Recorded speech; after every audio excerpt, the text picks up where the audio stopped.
Kapag birthday mo, huwag mo nang isipin mang-asar ng ibang tao.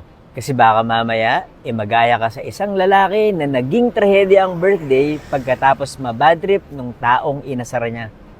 Story time. Nangyari to sa probinsya ng Iloilo nung birthday ng isang lalaki na tawagin natin sa pangalang Pedro. Naisipan ni Pedro na magpainom sa mga kaibigan at empleyado niya sa kanyang duck farm para i-celebrate ang 49th birthday niya. 6 silang nagiinuman nun at kasama ni Pedro ang 4 na lalaki at ang teenager niyang empleyado na si Nonoy. Masaya naman sila nung umpisa at nangyayari naman ang asaran kapag nagkakatuwaan. Hanggang sa biglang hindi natuwa si Nonoy sa pang-aasar ng amo niya. Ako nga pala si Buji at mahilig ako mag-story time. Kung di niyo pa ako pina-follow follow niyo na ako. Bigla kasing inasar ni Pedro si Nonoy na itom o ang ibig sabihin ay maitim.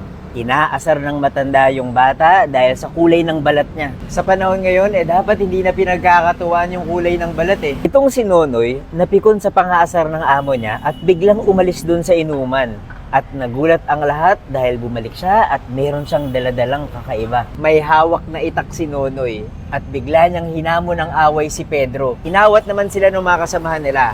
At nung akala nila ay okay na, biglang umalis si Pedro. Nagulat ang lahat dahil biglang merong dalang armas si Pedro pagbalik niya at bigla niyang pinaputokan si Nonoy. Ilang beses tinamaan ng bala sa katawan si Nonoy at doon, binawian ng buhay ang teenager. Hindi porket birthday mo, happy na ang mangyayari. Naging trahedya ang celebration. Nakulong si Pedro pero wala na akong update kung nakalaya na siya ngayon.